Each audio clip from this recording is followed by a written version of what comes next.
I'm Susie Russell, coordinator of the Community Supported Agriculture Network UK, and it's a real pleasure to welcome you to this webinar on a fair income for fair food, solidarity payments for CSA farms.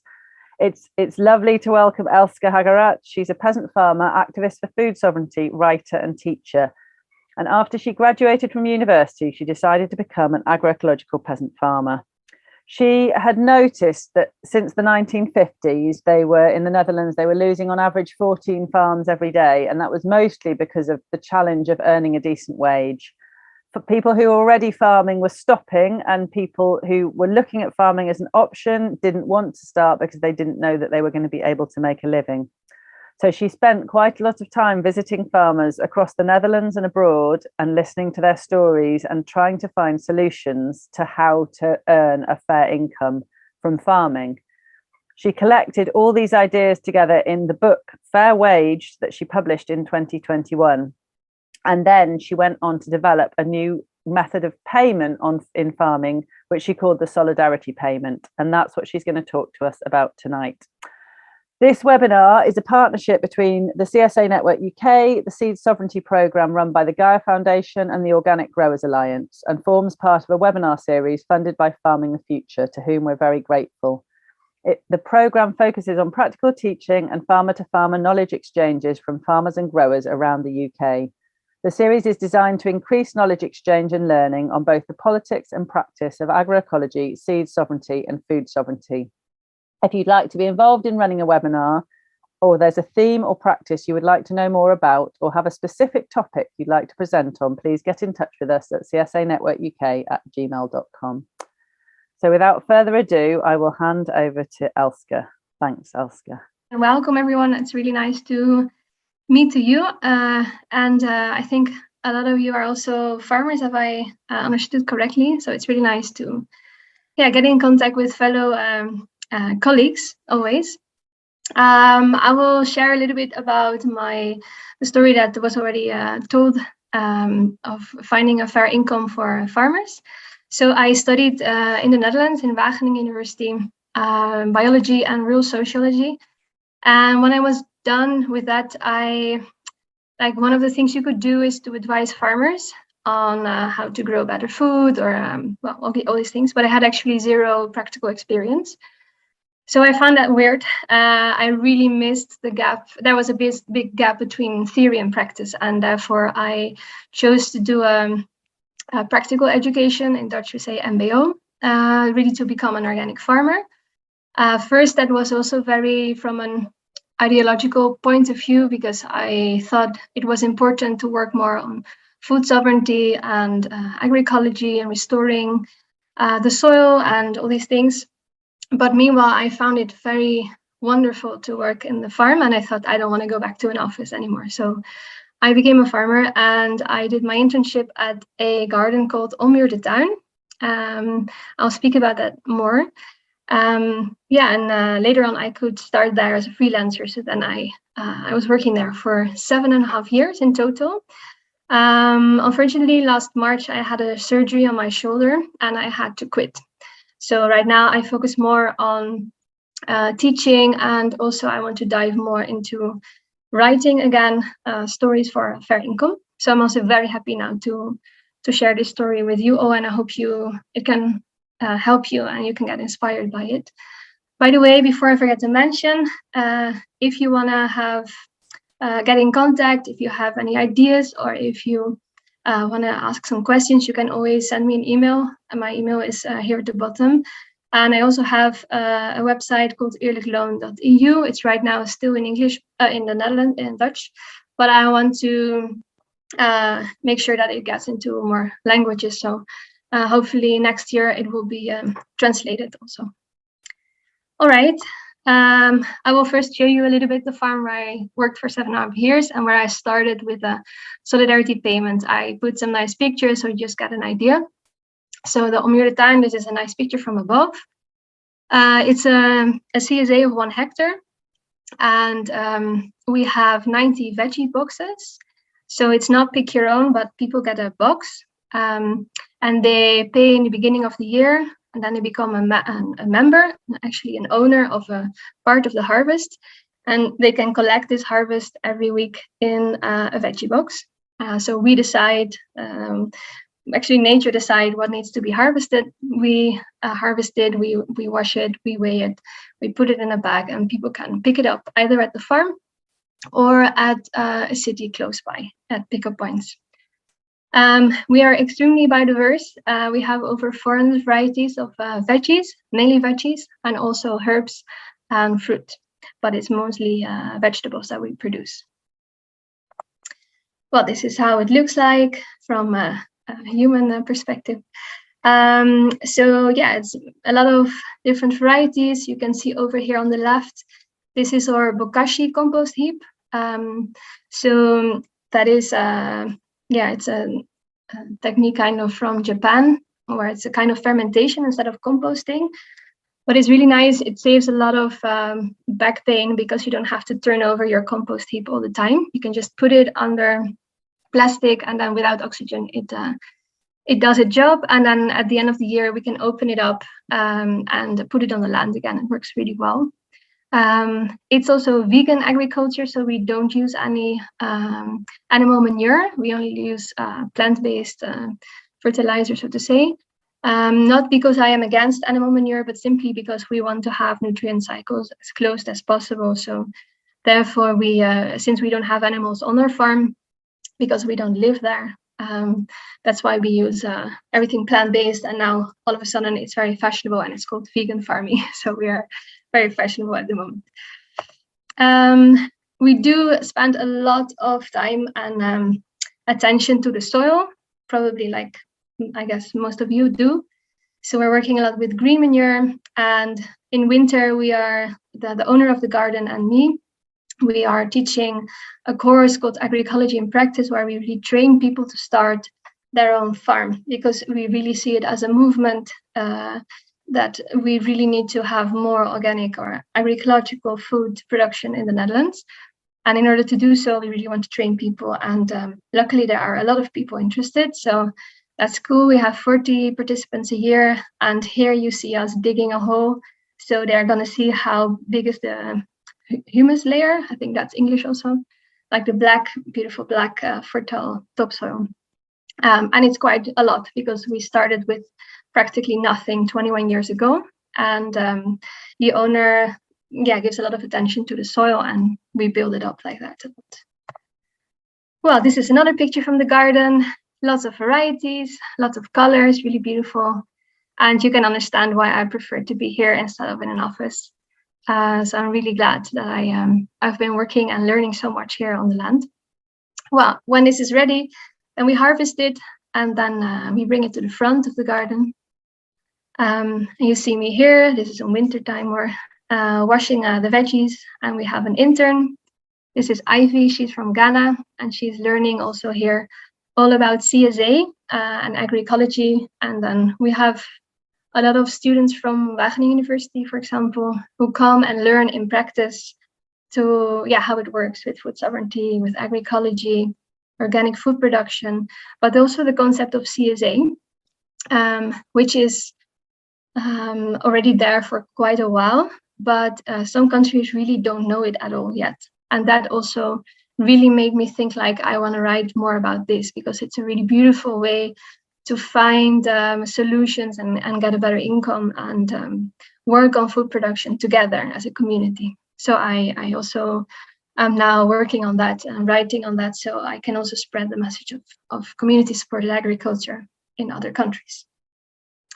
Well, we are washing here the veggies, and then they go to our farm shop that we have twice a week. We put them all out there, and people can come and see what's there in the moment. They buy it. And the rest goes to our veggie boxes. So here you see some of them. The ones here, the green ones, are small. Then we have here the medium size, and then we have here the large ones. That's for family. This is for 2 people, and this is for 1 person. We put names, and then everyone can collect their crate every week or pick it up at the pickup point. So that is until now the nice part of the story. But now we go to the challenge that we face. So in the Netherlands right now, actually, there are a lot of protests. Here you see mainly big-scale conventional farmers protesting. There's a really clash, and it's getting really out of hand almost. More and more incidents are happening, and they're blocking the roads, the highways. As you can see here, there's a lot of anger. Whenever I go on the highway now, I see everywhere signs from farmers saying, screw the government, all these things that are really angry, and I get their anger also. But sometimes I think the point is missed, because there is a big clash between farmers saying, we don't want to have less animals, we don't want that our land is used to start nature. And I think it is important that conventional agriculture needs to change, because there are way too much animals in the Netherlands stacked upon each other. Really things need to change. But I think the really main core of the problem is the fact that the income is very low. Farmers cannot take out half of their cows, for example, because they are already earning sometimes below the cost of production. So how can you get rid of half of your cows? It means that you go bankrupt. So the really problem here is income. And I have been diving into the income part, because myself as a farmer, I was earning half of the minimum income in the Netherlands. I started with €5 an hour. It grew a bit, but it was still way too little. And I thought, are we bad entrepreneurs, or is this something that's happening more? And I started to talk more to colleagues, and everyone was saying, yeah, also the small scale CSA farmers saying, we are earning way below the minimum income. And that's when I started to think, like, what's going on and how can we do something about this? I went to the Central Bureau of Statistics in the Netherlands, and I looked at data. As an anthropologist and a researcher, I also like that side. And I made a graph, and this is the graph that I made. And we see here that we have a really big decline in farms. So on this axis, you see the amount of farms times 1,000. And here you see the time. So it's like from the 1950s up to now. And on average, it meant that we are losing 14 farms every day in the Netherlands. I think this trend is happening worldwide, but also here in the Netherlands, which is considered a very modern country. A lot of people are looking up to our way of agriculture, and they have no idea that this is our reality, that from every 7 farms we had in 1950, there is only 1 left and 6 are gone. And I think the biggest problem here is the income problem. So another other data that I looked into, official data, said that 1/3 of all the farmers in the Netherlands, so small scale, big scale, organic, conventional, doesn't matter, 1/3 is earning below the minimum income. And if you leave out subsidies, which would make it actually more accurate, it's even half of the farmers who are earning below the minimum income. And then I started to say, okay, let's meet up and let's go and talk to other farmers and see how it goes. So I had my questions. And before I started doing that, I went to a friend who started a farm in Arnhem, a city close by. And she was asking me, Els, how much should I ask for my veggie box? Maybe €5? And I thought, wow, that's really little. €5, I mean, come on, you need to spend a lot of time in administration, in putting your compost, you need to pay insurance, you need to put money aside for retirement. Like, what are we talking about? And that was the moment where I came up with the idea to disconnect food from money and to connect it in a way to something we all understand a bit better. So I came up with the idea to ask people, what is the wage that you want to give to me? So instead of selling my veggie box, I say my veggie box is now for free. You can have it for free. But it takes me 1 hour to produce this box. That is administration, putting compost, sowing, planting, putting the irrigation, a lot of weeding and hoeing. I have to harvest it, I have to wash it, I have to put it into a veggie bag. And part of those veggie bags I even have to bring to a pickup point in the city. All that together, on average, takes me 1 hour. And I go to the people and I ask them, what is the wage that you want to give to me? Preferably based upon your own income. Yeah, so if you are a farmer and you are, for example, a dairy farmer and you're making some cheese, then you can, and you're earning a really little income, maybe you pay me €5 per hour, it's fine. But when you work in ICT or you're a consultant or you're the top of the university here, you can pay me maybe €100 an hour. So we kind of switch our wage, 1 hour of your wage from 1 hour of my time. And this is a very interesting thing that happened because I was earning half of the minimum wage. And in order to get a minimum wage, I needed to double the prices. But no one would probably accept that, to all of a sudden have to pay double the amount. Especially because, like the slide we saw before with the demonstrating farmers, there's a lot of problems, like the supermarkets are having such a monopoly position that they can offer really low prices to the farmers, and the farmers have no position to say no. They have to say yes to it, because otherwise the supermarket goes abroad and find cheap food there. Like our negotiation position is really bad. And so that leads to very low prices in the supermarket. So people are used to really low prices that you find there. So when you ask a fair price, and I would have to, for example, double the price of my food, then people would think, no, but this is way too much. Then I go to the supermarket. So disconnecting food from money, leaving that all out of the picture, and just saying, would you like to give me as a person a fair income for the time that I work? I'm working really hard on the land. Sometimes it's rainy, sometimes it's 30 degrees. I'm working for your veggie products. I'm really doing my best, but I would really like to get at least the minimum wage. Then it's a psychological thing. People would not say very quickly no, because you're a human being. So it's a really shift of thinking, and it worked extremely well, actually. So 1 year later, after we introduced this at Ommuurde Tuin, the owner, she got an error from the bank saying, well, I see that via automatic incasso, I don't know if that's correct English, automatic subscribing of money, you are earning now €10,000 more. So you made a calculation mistake. And my boss said, no, I didn't. It's just the result of asking this simple question to the people. And yeah, that worked really well. So there were more and more farmers getting interested, of course, because it takes a very little thing. You don't have to add value. You don't have to do a lot of different things. You just simply make another subscription form with this question. And you say, from now on, this is the only way of subscribing to the farm, is to answer this question. And that's it. So it's really easy to implement, and it works very well.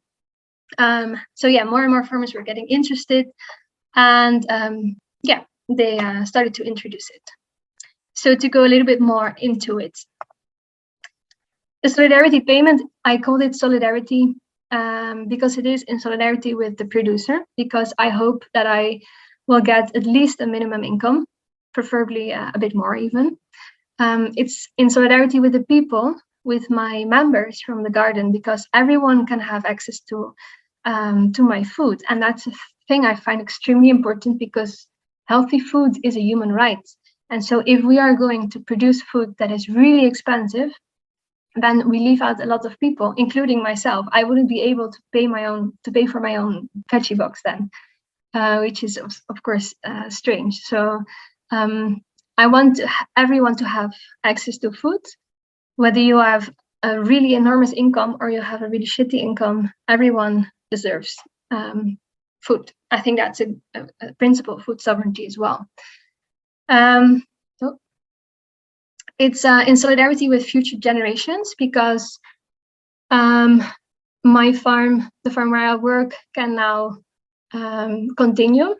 There is enough money so that the farmer won't collapse in a burnout. When the shed breaks down because of crazy storms, then we can repair it. When there is enormous heat and climate change, we can invest in solutions. So it's, when you talk about sustainability, it's also about making sure that your farm that you worked so hard for can be passed on to the next generation, so it's not lost, and that people want to take over, that you don't have to work 70 hours a week for a really shitty income. Because most farmers I know tell their children, don't go into farming, go to the city, because it's not possible anymore. That's something we don't want, of course. And fourth, it's in solidarity with the earth, with the environment, the animals, the soil, etc. Because we make sustainable production possible by paying fair prices, by being able to cover those costs that belong to sustainable production. So altogether, we are doing that, and that's why it's called solidarity. So a little bit more into it. How does it work?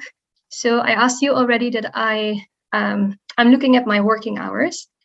As a farmer, I have to do all these things, and I add up all these hours. I have to keep track of them, and that's the thing you need to do a bit to invest throughout the year. And then you divide all your working hours by the amount of members you have, or by the amount of veggie boxes you have. So then you know per person or per veggie box how many hours it takes to make it. And then you ask the wage. So you ask, what is the amount of money you want to pay me per hour? That's decided by the member, and you ask them that it's based on their own income. We're not checking that because it takes way too much time, and I also don't like that. I like to give the trust to people, and probably it's not 100% based upon it, but it's just the idea. So then, I get for my working hours a relatively fair income. But of course, there's also the costs. So you also have to add that, the cost per person. So that means the cost from the farm. I have to rent the land. I have to buy seeds, seedlings. I have to fix my tools. There's machinery, the irrigation. I have to buy compost and a lot of other things. So I also show this, and it's very important that you're transparent about it.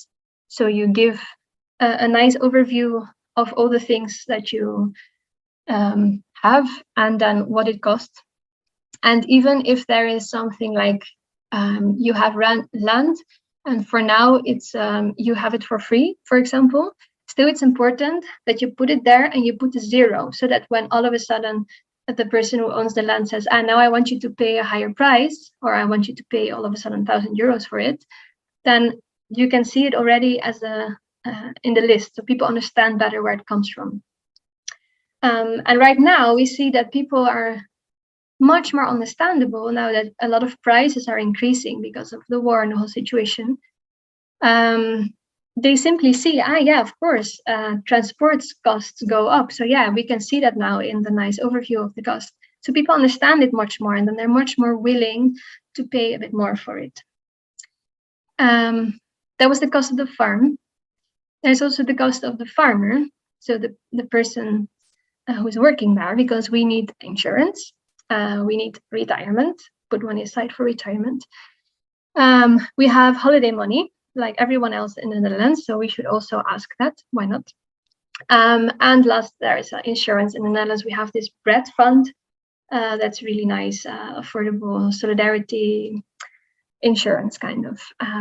So you can give an overview of all the costs of the farm and the farmer, so people can see that, transparent, you're honest about it, and they can check it. And then they understand better where the price comes from. And then optional, there is delivery cost. So when I have to bring my veggie boxes to pickup points in a city, that takes me time, and it costs me a bike or maybe even fuel when the pickup points are further away. So that's an optional adding of costs. Well, this is how it works, the solidarity payment, and this is how you can communicate it to your members. But this is also a bit complicated. So in order to make it more easy, you can just make a list. So this is an example from Eetmeer Bos, a farm in Nijmegen, who started solidarity payment. He started with 12 euros an hour, and 1 year later he was earning 21 euros an hour, simply by asking this question. So he listed here, this is the wage for the farmer, and you can give him 10 euros per hour or 21 euros per hour, up to 34 euros an hour. And then with the calculation that I showed before, this is the total amount that someone has to pay. Yeah, so then it's the wage times the hours that he spent working on the farm and the cost that he has to pay per person. So per person, he asks then, if you want to give him 21 euros per hour, it means that per year you will have to pay him 268 euros and 61 cents. So this is how you can make it nicely visible for your members. So you mentioned the wage, and you mentioned the total cost per veggie box or per person, and then people can select what they want to give. Something that's very important here that we saw, because it's nice, we started this new idea and a lot of farms are trying it out in the Netherlands, and with some it worked better than with others. And one thing that we found was really, really important to do is to think about the target price and to give that a nice green color, or to put that at least in the middle and not all on the side.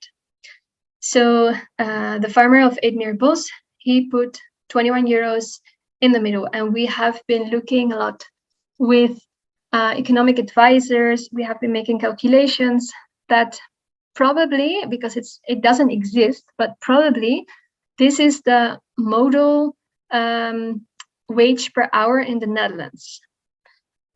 It's a calculation we make. We're not economists, but we guess it's around there for freelancers. So this is the I think in English you say gross income. So you still have to pay your retirement and insurance and all these things from it, and your tax and everything. So yeah, this is a whole new search, and I was thinking it's really nice if everyone in the Netherlands earns approximately the same amount per hour, which is a very crazy idea apparently, because it doesn't exist. We have all these boxes, like people working in a bank have to earn this, farmers have to earn that, when you're a teacher, you earn that. But I think, it would be nice if everyone earns approximately the same amount of money. And we think it's around 21 euros. And so he said, well, I'm a farmer, I'm producing food, but I'm also mitigating climate change. I am working on biodiversity. I'm putting a lot of values there for society. So I think I have all the right to a modal income. And that's why he puts 21 euros in the middle. And the funny thing is that your target price that you also put in the middle and mark green is the price that often you end up getting. So in Ommuurde Tuin, our target price was a minimum income, because we thought, wow, it would be so amazing if we can one day get a minimum income and have an insurance. That would be so amazing. So we put 16 euros as a kind of target price. And then we ended up getting 17 euros an hour. But Siem, the farmer of Eetmeerbos, says, no, I want to have this modal income as that's my target price. And he indeed got 21 euros an hour on average. So again, pinpointing this target price is really important. So there's other farms who have all kinds of other visualizations. So this is, for example, a kind of price scale. This is from a small scale CSA called Wilde Peen in Ede.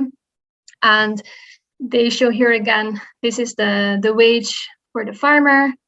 And then this is the total amount of money that you have to pay. So that includes the costs also. So people can understand it better. And then they also indicate this is the minimum wage for a ZZP'er, for a freelancer. So it's really important to really explain that to people.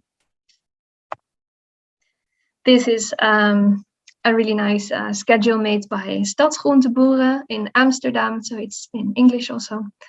They made like a nice symbols. So again, here they give here an example. If you pay me 17 euros per hour, this is how it looks like. So you pay me 17 euros. That includes retirement, holiday money, insurance, and taxes. It takes us 1.5 hours to work per person to produce food for you per week. The fixed costs are €8, so that means 33.5 euros per week. And you can come and pick up your veggie box for 30 weeks. So in total, that's 1,005 euros when you are picking it up at the farm. And when you pick it up in the city, then it's, you pay a little bit more for it. And they ask again, what is the weight you want to give? So if you want to spend less money per hour or more money per hour, you change this. And then, of course, the total price per year that you pay is different. To add up that, the solidarity payment, what is very important is the communication with your members. So when you earn below the minimum income and you don't tell that to anyone, people have really no idea. Like when we were saying we're earning below the minimum income and we would like to work towards it, everyone's like, what? You're earning below the minimum? Oh, that's really, really horrible. Of course, no, you should earn more. So people really have no idea that we earn so little. And people also have no idea how much time it takes to produce vegetables and how much cost you have. It's something they really don't know. And so it's important to speak about it, even though you feel uncomfortable, because it is uncomfortable to speak about your income. But you have to see this not as a personal thing. It's a thing that is happening around the world, that producers, whether it's agriculture or clothes or whatever, producers are earning a very low income. And this is something we have to speak up. It's also important that you say that with the CSA, you are doing more than only producing food.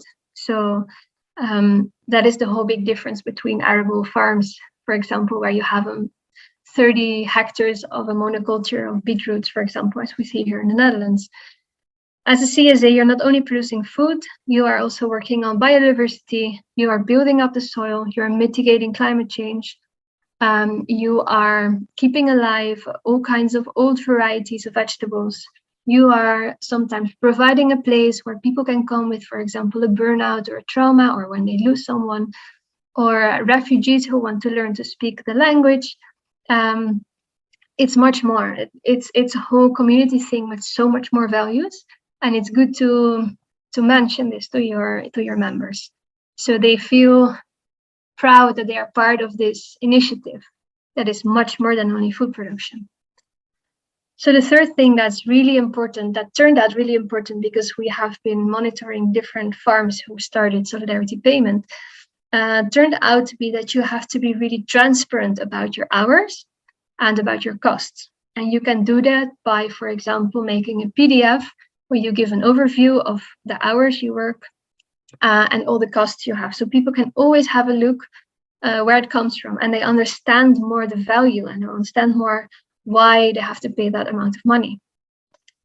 And lastly, like I already mentioned, is the target price. So really go for the model income of your country, mark it green, put it in the middle. My cat is hungry. And that's the target price. And then it really often turns out that the target price you have is what you end up on averagely getting. So that is important. For now, are there any questions? Is it clear? And let me see, pause share. How do I go back? Show this video. If you go up to the top, it should say stop share. Okay, yeah, resume share, and then I have to stop share. Okay. We've got one question from Rachel asking, which you've kind of answered, I think, but I don't know if you want to elaborate. Do you know of any other CSAs that have implemented this system or a similar one, and how has it worked for them? Yeah, thanks for that question. So I already showed several CSAs that implemented it, and it's nice that everyone gives its own twist to it, like the way they present it. There was a farm, the Wilde Tuin, for example, who put 12 euros per hour in the middle, because they came also from 6, I think, something like that. And I said, no, this is not the idea, because your target price should be at least the minimum wage, but preferably a modal wage. So they were like, oh, sorry, and then they changed it and put the right price in the middle, and now they're earning a better price. So that was nice to see. Yeah, there's all kinds of farms who do different things of solidarity income. And there is also more examples other than solidarity payments that I will also talk about later. I just want to give a little moment here to say if there is any remarks, or if people understand the idea of solidarity payments, or if regarding that topic there are any questions that I can already answer. Rachel says, thank you for that answer. And I've got a question from Emma, who's asking, how do you go about communicating this to your customers or members? Thank you. That's a good question, and an important one. So in the first year, we had an option to do that. So we had a form, and only that year, only 2 people changed. And one of that was the researcher who did research with me on this topic. So that was really, bad. Only 2 people out of 90 veggie boxes. So then after a while, I kind of got the courage and believed that we should go for it. And I convinced my boss. And she was really scared, really scared, because she thought, oh, if it fails, everyone will walk away, and then we'll be bankrupt within 1 year because we don't have any savings. So it was really scary to do this. But she said, okay, we're going to do it. We're going to give it a try. And what we did is I printed out the forms, which said, what is the wage you want to give to me? And I handed them over in person to my members, saying, hey, thanks for being a member, but at the moment we are actually earning below the minimum income, and we would like to work towards it. Would you like to help us with that? Please fill out the form. And then everyone did. And everyone, I think almost 5 people gave a price less than that. And they really apologized, saying, we're really sorry about this, but our budget is really tight. And I said, don't, because the whole idea of solidarity payment is that it's a fair income for us on average, but it's also that everyone has access to food. And this is also important to communicate, that when people have a tight budget, they shouldn't feel bad paying you less than the target price. This is an important point of communication. Really explain to them that solidarity payment is also in solidarity with the people and the members. So yeah, it's kind of forcing them. This is just the subscription form. This is the only way you can subscribe. Take it or leave it. And actually everyone wants to join. Because we're not forcing them into anything. They can still pay the same price if they want, but we just ask them a very modest question, which is, we would just like to have a minimum income. I think it's very modest. So most of the people were really shocked to hear the situation, and they were very glad to contribute. So yeah, if you leave it optional, people are often too busy and they think, oh, I don't get it, and no, whatever, no. But if you just force them, you say, this is just the way it is, that's it, this is our new form, everyone has to do this before the start of the new year, then people do it. So connected to that, someone's asked, how have families or people on low incomes interacted with this model? So you've kind of answered that a bit, but I guess I know when we introduced your model we did a series with 12 CSAs across the UK on different solidarity models. And one of the big questions was, yeah, but what do I do if the people in my membership are kind of half earning below the, but if there's a lot of people on low incomes, how would that work? And yeah, no, that's true. That is something that can happen. Of course, when your CSA is very close to a bigger city that is a bit more rich, then you end up having a better income. And when your CSA is close to a more poor area, then you have a bigger challenge regarding income. Even a friend of mine, he started a CSA in Colombia, where there is real poverty, and he also started solidarity payment. And we really have to, it's a new model, it's a new idea, and so we have to see how we can go around. And one very interesting thing that I liked a lot is a thing in that's happening now in Utrecht, in a city close by. They have this card for people with a very low income. It's called UPAS, Utrecht Pass card. And it's a card for people with low income, and then they can select, there's a certain amount of budget on the card, a few €100 per year. And with that money, they can use it for different things that is enlisted on the card. And it's all kinds of memberships like sports, swimming, the library, all these kind of things that involves a membership. And the province of Utrecht also put CSA there. So people can also use this card to become a member of the CSA. And in this way, the municipality or the government can also help out in this way, so that the farmer doesn't have to carry the weight of people with low income. And I think that's really, really beautiful. And I really want to support this and ask to a lot of municipalities in the Netherlands if they can please also think about this initiative like Utrecht is doing. So yeah, we have to find different ways for CSAs that are in areas where there is more poverty, in a sense. And yeah, that's per country and in between countries. So with the country with my friend in Colombia who started the CSA there, we were even thinking to do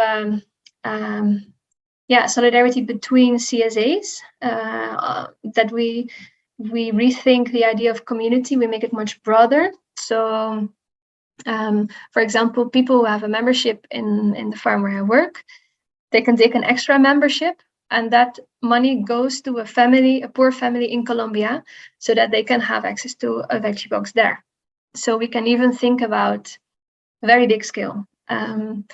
So yeah, we have to be creative, and I think there's very nice ideas coming to make it happen still. Yeah. Just connected to that question, and I probably didn't, have you noticed any difference in response to this kind of system from, say, a difference between an urban response or a rural response, or a difference in response between kind of socio-economic groups, etc.? Or is it sort of fairly general that people respond in the same way when you put this forward? Does that make sense? Yeah, I think most of the people are really enthusiastic.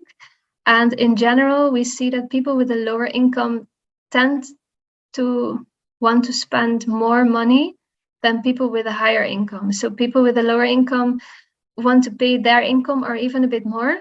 And people with a very high income, like €8 an hour, they say, we pay 30 or 35. So there's more solidarity between people with lower income, I think. Yeah, very interesting. Thanks. Okay, a couple of practical questions.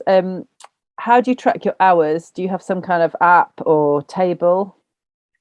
This is my phone. So I don't have apps or anything. I'm just writing them down. But yeah, feel free to do whatever works for you. I have also a little booklet that I just write my hours, and you don't have to define completely what you did, but you can just say roughly, today I worked so many hours. And you keep track of it for only 1 year, and then you have approximately what you work. I mean, we shouldn't go all the way into detail. It's more about the general idea, and that on average, it works for you. Thanks. And then another question, Dan from School Farm CSA in the Southwest here in the UK is asking, so they have, and a lot of CSAs in the UK have different size veg boxes, like large, medium and small. How would you work the system with different size veggie boxes? Yeah, so we have that also. We have a small, medium and large veggie box.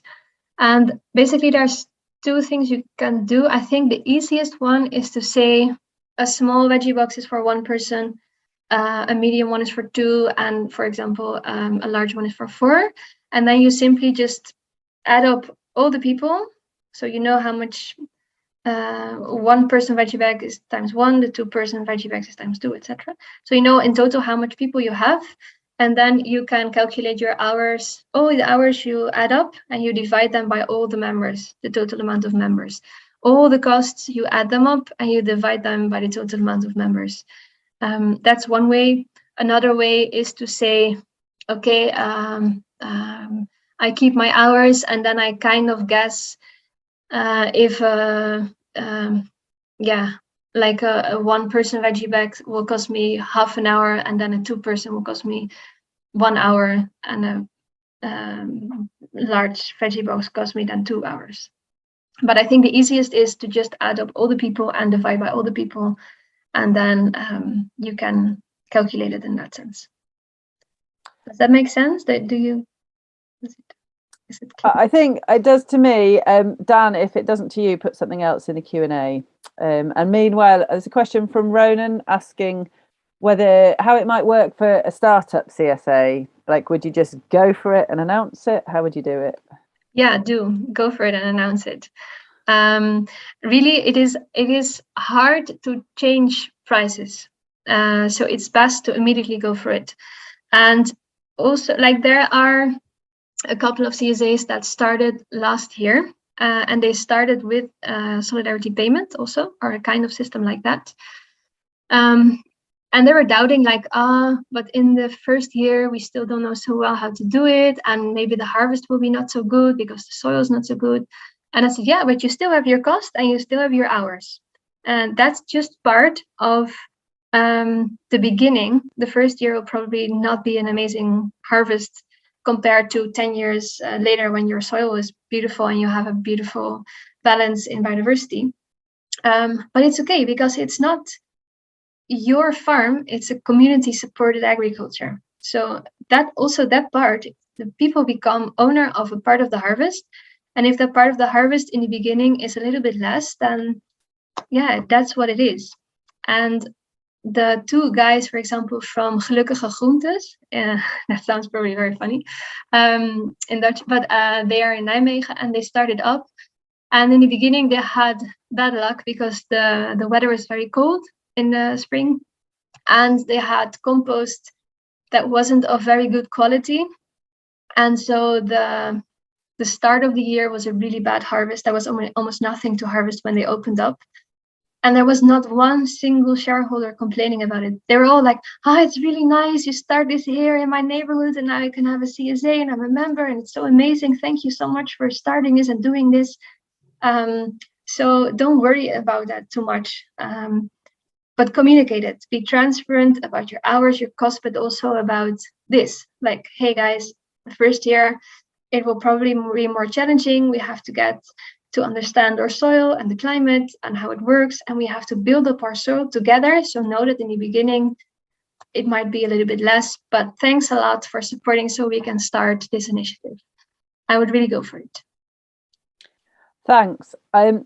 Nell's asked, how would you go about implementing solidarity payments in a member-led CSA? And I've just allowed her to talk, although I'm not sure she's going to. Let me just see. Yeah. Nell, if you want to unmute yourself, yeah. And then just explain, I guess, for the rest of the people, what you mean by a member-led CSA. I cannot hear you.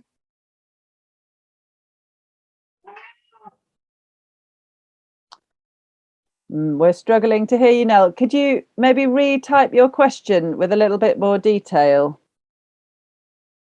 Meanwhile, I've got a question from Rachel. Do people sign up to an annual amount, or is it something they can change monthly? And I guess that, what would happen if somebody lost their job halfway through the year?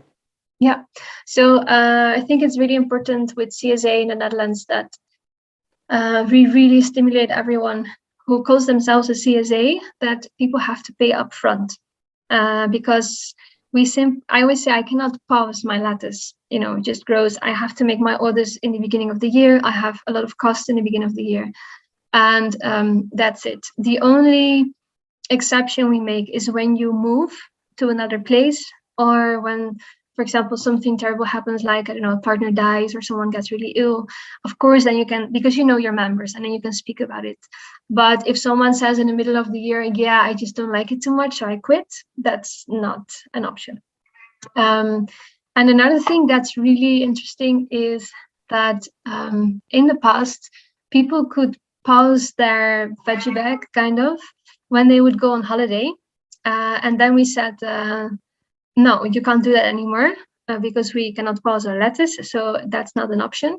And what you can do is to give your veggie bag to, for example, the neighbors or family or friends or someone who walks your dog while you're away. And the nice thing is that because of that, two amazing things happened. One was that we had way less waste because the moment when we have the biggest part of the harvest, everyone is out on holiday. It's really horrible. And second of all, what happened was really nice is that the boxes, we still fill them and make them. And now they were collected by people. And those people saw it and they were like getting really enthusiastic about it. So it was like a free PR. And these people signed up and said, oh, we also want a veggie box next year. So being a bit more strict on people can also really help in your advantage a lot in several ways. So Rachel, just to clarify, in your model, and I think it's quite unusual in the UK for people to pay up front for the whole year. Some CSAs offer it, and definitely there are some people that do it. But in your model, people are paying up front for the full year? Mm-hmm. Yeah. Yeah. Okay. You don't offer quarterly or monthly payments? We don't offer it, but when people are on a really tight budget, they will ask us. And then we say, yes, you can do that. But it's not on our website. It's not an option in the subscription form, so that people who can pay it will pay it. And if you really can't pay it, you will ask us. And then that's always possible. Okay, and then Nell's question. So again, I'm not sure whether this is the same across Europe or in the Netherlands, but in the UK, we have a kind of real range of CSA models, from producer-led, which would typically be a couple or two farmers who decide to earn a living from farming and then look for their members in the local community where they have land, or sort of at the other end, a community-led CSA where a community would say, we have no access to decent produce, so we're going to form some kind of legal entity, and then we're going to look for land and we're going to employ farmers to work for us. So Nell is from that kind of CSA. So it's a CSA led by a board of members rather than led by farmers. And she's wondering if you have any experience of CSAs like that implementing solidarity payments. Not implementing solidarity payment yet, but we do have a whole new concept here called Hageraats. I can write it in the chat because it's probably a bit difficult. Hageraats. And that's exactly the same, like it's community-led. So people come together, they find land, and they find a farmer who will work for them. And right now, they are not working yet with solidarity payment, but I think it would be really nice, at least as far as I know, because I don't know what's happening all in the Netherlands. But I think it would be really nice if everywhere there will be more this option of paying the amount that you can instead of a fixed price, because that same price for some people will be terribly high, and for other people it will be very easy to pay. I think it's nice to pay a percentage of your income on food instead of a fixed price. But yeah, to answer your question, I don't know about community-led CSAs like Hageraats, for example, in the Netherlands, using solidarity payment yet. I don't know. No, but it could be very easily implemented as well. Thanks. And I had a question which came up in our group was, say you have somebody who's earning quite a high wage per hour, but because of childcare, they're only maybe working a day a week or a couple of days a week. So they'd have a high wage, but actually their income over the week would be relatively low. Is there a sort of way of accounting for that? Yeah, so I don't put that into a model or a percentage or something. I'm just saying, indeed, preferably based on your own income and also based on your situation. So indeed, when you and I earn the exact same wage per hour, but you have 8 children and I have none, of course, then I can pay a bit more and you can pay a bit less. Or indeed, when you earn a really high income, but you work only 1 day a week, of course, you can level it out. It's more, again, it's about the feeling and the idea, and not getting really into difficult calculations with percentages and all these things. People can have the feeling, okay, this is where I earn, and this is my, in Dutch we say draagkracht. This is the money I should on average give to another person who is working really hard for me. We don't check it. We don't ask your income. We don't ask your bank details. We don't ask how many children you have. It's really about the idea and the trust that you give to the people to be honest about it. Thanks. And then Sam says, hi from the UK. Thank you. This is really clear, and you're capturing some of the issues we're experiencing regarding how to communicate to our members. I love the idea of disconnecting food from money and solidarity, capturing solidarity for the people. Do you know of any CSAs in the UK operating this model? And I don't know if you do. I'm not sure of any, but I also wondered if there are CSAs elsewhere apart from the Netherlands in Europe operating on that model. Yeah, like the only country abroad is Colombia that is using this, but there is also interesting models from other countries, especially in Germany, and I can talk a little bit about that. To show it's a similar idea. It's called Bietenrunde, and I found that on my way when I was talking to other farmers. In the UK, I don't know yet, but right now my booklet has been translated to several languages among English, and there is a publisher who in the US who is interested in publishing it. But before doing that, they want to have more stories from different CSAs outside of the Netherlands, preferably also in the UK and the US, because it's going to be translated in English, published in English.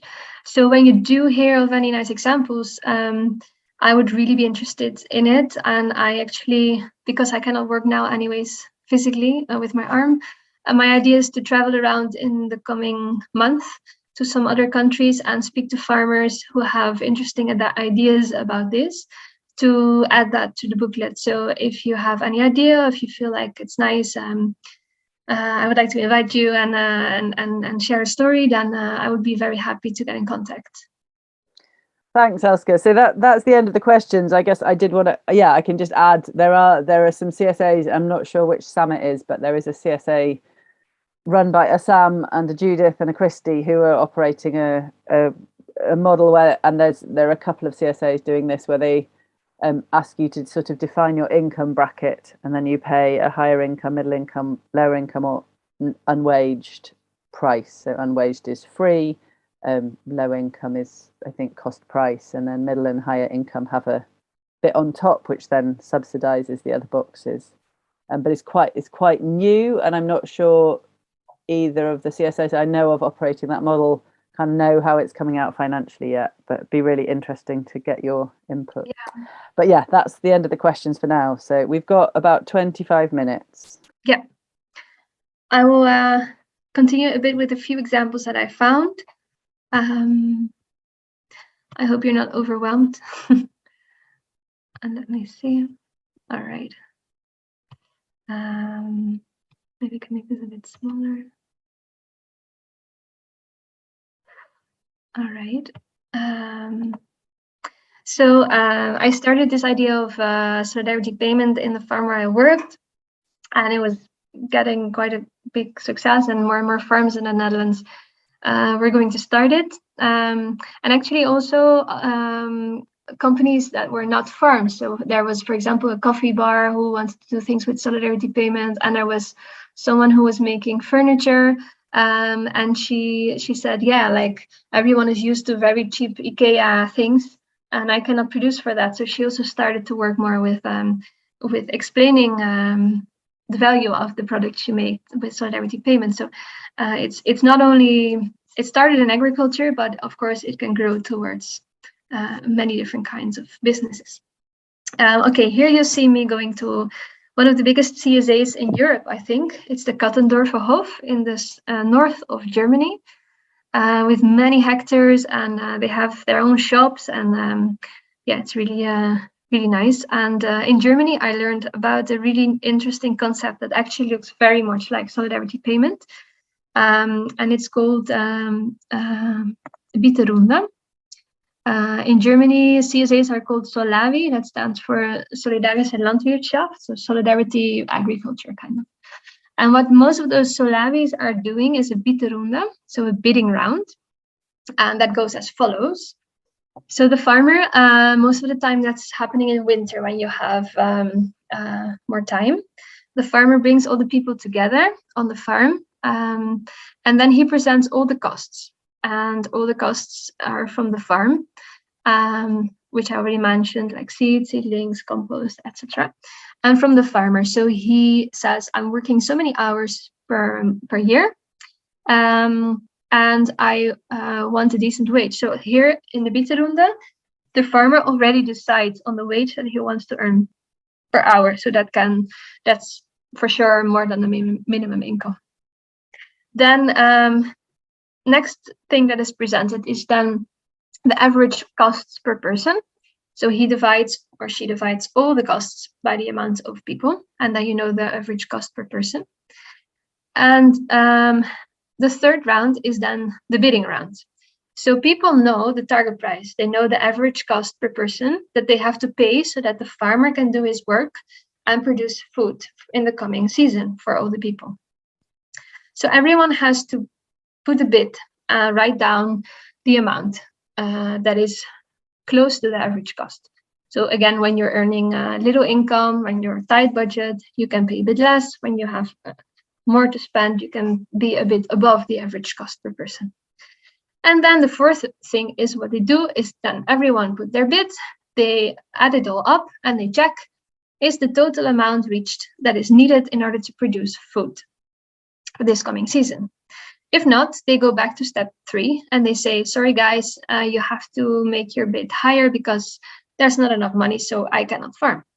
And then they do again a bidding round. Everyone bids a bit more, and then they check again, is the total amount reached? And then if it's a yes, then they can start. Then that is the money you pay for that year, and then the farmer starts. And the farmers I spoke to in Germany that are using the Bieterunde, they said that most of the time only 1 or 2 rounds are needed. So very quickly, people actually, most of the time pay the average cost or even a bit more. So that's like an extra for the farmer to get a little bit extra income. This can be offline and online, so people can actually come together to the farm and be there and they see a PowerPoint presentation.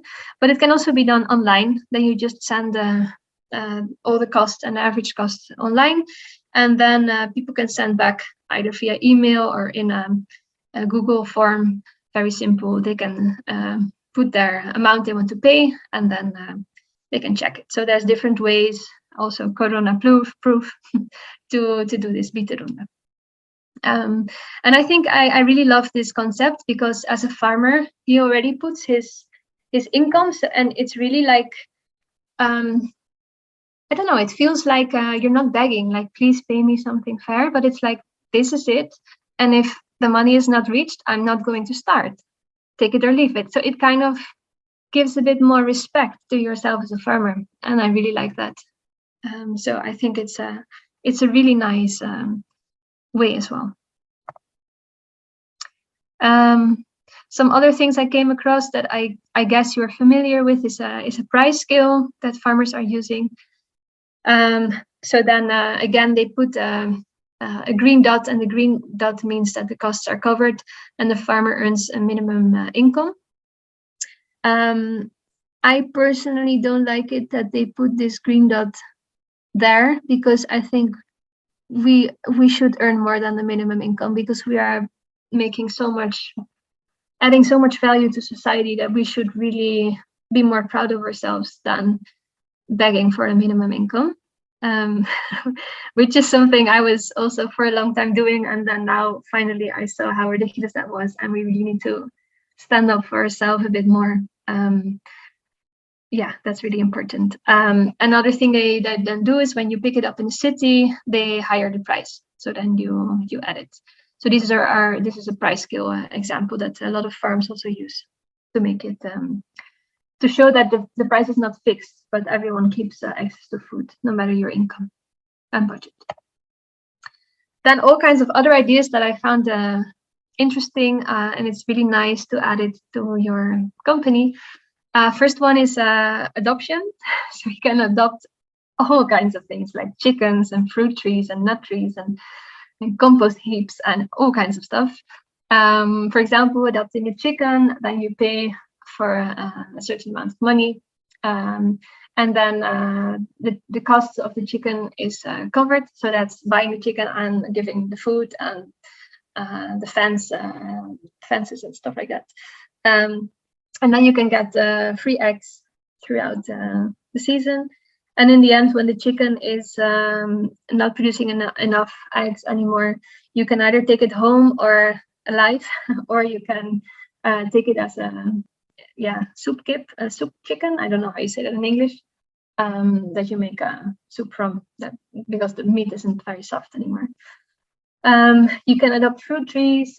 Then you put a little sign next to it, and like there's farmers saying, "Wow, we put this out there, adoption of trees," and then within a month, all our trees were adopted. And you just put a little sign saying, like, grandparents were buying these trees for their grandchildren so that they could still remember the grandpa and grandma who gave the tree to them when they grow old. It's like really beautiful. I really love that idea.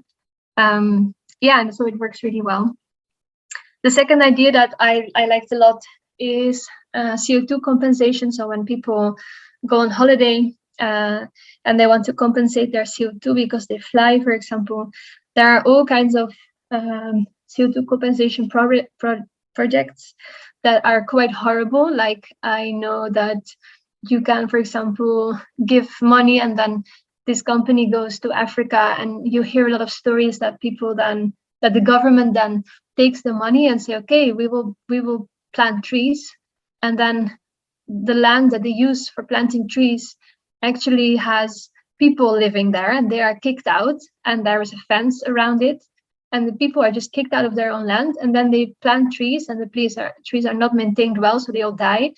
It's like really horrible things that are happening. So why not do CO2 compensation in our own country?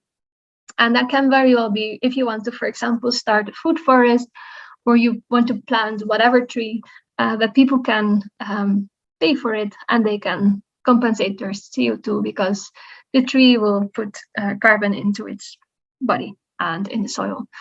So that is really, I think I really like that a lot. And then it happens in your own country, so you can see it, and you know that there's no land grabs or violent displacement of rural communities happening well with your good intentions. And the third one that I found that often really works well is a crowdfunding. So especially when you start a CSA, even if there's nothing there, if it's just a meadow or a bunch of weeds, do a crowdfunding, make a nice website, put beautiful pictures from other inspiring gardens or farms that you feel something you want to work towards, and invite people, do a tour, even if there's nothing to see. It's amazing. People just invite people, and farmers invite people, and they share their vision, what they want to do with this plot of land, and you can get a lot of money for crowdfunding. And in that sense, really keep on reminding yourself that the CSA is a project from you and the community. So why should you be the one that has to take all kinds of different ways to get the money together? I mean, share your vision, share your dream, open up the crowdfunding, put nice pictures, and very often you'll be surprised that people are willing to support financially such nice projects. I've got a couple of questions. I've just looked at the questions that came out of our workshops, and there were three things. One was whether you account for all of our CSAs use volunteers or have volunteers who come and do work. So whether that kind of labour is accounted for. The second question, quite a lot of our CSAs are diversified. So they might be providing 100 shares for members, but they'd also be doing some wholesale growing to sell to markets. Or so sort of, do you know of anyone, because that makes it slightly more complicated to sort of do the accounting. And then the third one was, does it allow for increasing production? So if you're doing 90 shares, but you want to go up to 120, kind of, how do you figure that in? I hope that's not too much to ask in one question. Yeah. Okay, let me see if I remember. The first one is about accounting the volunteers. We don't take their time into account, but actually it kind of should be. But we don't. Also because it's difficult, because we have volunteers who are, most of them are not professional farmers. Some people have a burnout, so they work really slow. Other people work really hard. And then it's really difficult to keep track of the hours. And on the other hand, it's also a deal. Like, we give them the feeling of community, of being part of something, being together, teaching them also all kinds of things about sustainable agriculture, and in return they help us out. But I have to admit that there are moments where I think, oh God, I could have done this way faster myself than instructing 5 people, and then you have to walk towards the other side and show them how to do it, and then it went wrong and you have to fix it, and it's like, so yeah, we decided not to do it. But it's everyone's decision to say, okay, maybe we take 10% or 20% of the hours of the volunteers because we feel like it, then you should do it.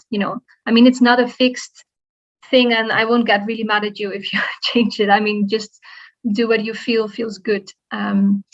And the second one was, if you have different things at your farm at the same time. We also have that at Ommuurde Tuin. So we have our boxes, our veggie boxes, but we also have our farm shop, and we sell a little bit also to restaurants. And that is indeed difficult, because then you have to guess the percentage of hours and money that you spend on veggie boxes versus the shop versus other things. Again, we roughly guessed the percentage. I think personally, I don't like to go into very much details. If you feel like it and you have the time and energy to do so, go for it. But I wasn't. I thought, okay, let's say 80% is veggie boxes, 20% is the shop, and that's just a guess. Yes. And the third question, I forgot. What was that? It was about expansion. So if you're doing, because it might shift the amount of time per share, I guess. Yeah, true. So you have to indeed guess the amount of people that you will have, and that can then maybe be less, and then you have a problem. Another thing what you can do that is interesting is to say, my farm can have, for example, 200 members, and right now we have 150.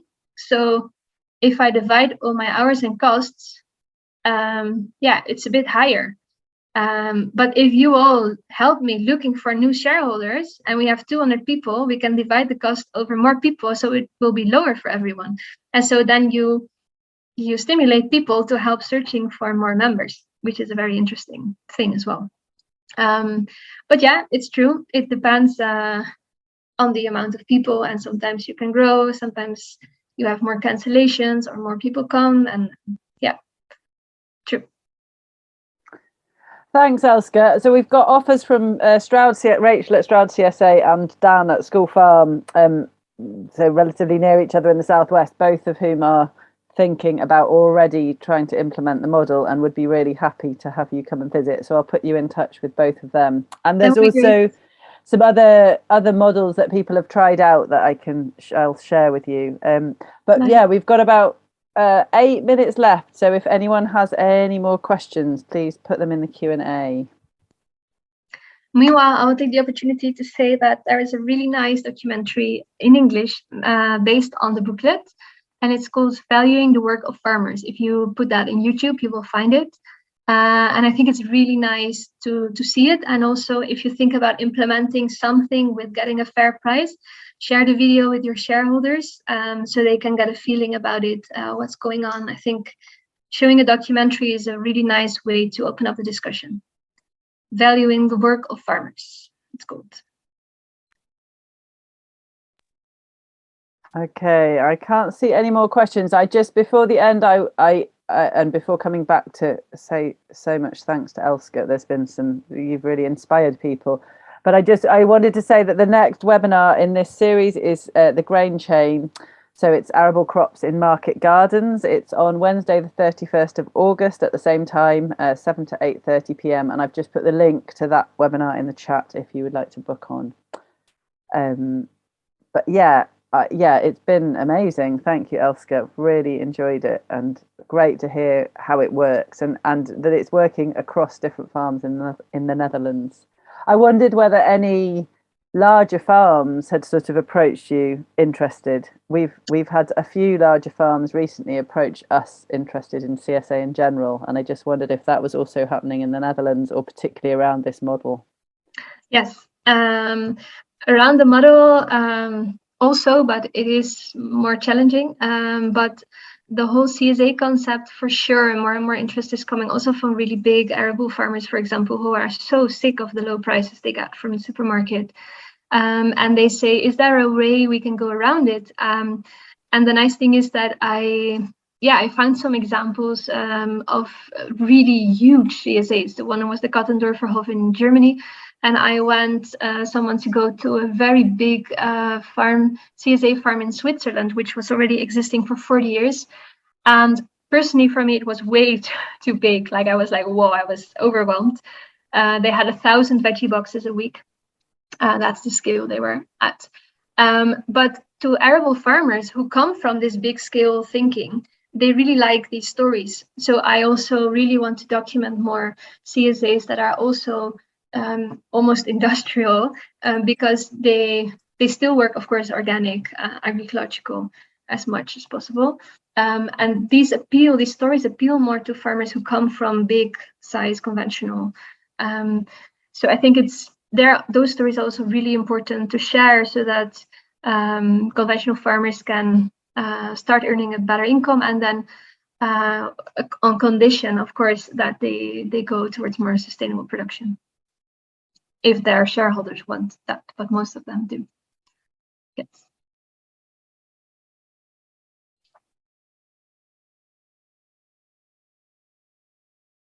Right, I was just fiddling around. I was just fiddling around trying to find the YouTube link to the video Elske mentioned. I've just put it into the chat for everybody. Okay, if there aren't any more questions, I think we will end the webinar there. And just, to say again, thank you very much. It'd be nice to stay on for a few moments, Elske, and just sort of round up. But thank you to all of you who've listened and asked questions. And do get in touch with us. It's CSA Network UK at gmail.com. If you've got further questions, you've got Elske's email, but can also pass stuff on, or if you're interested in what we're doing in the UK and what we've been doing around solidarity and what we will be doing. So thank you very much. And I am going to stop the recording now.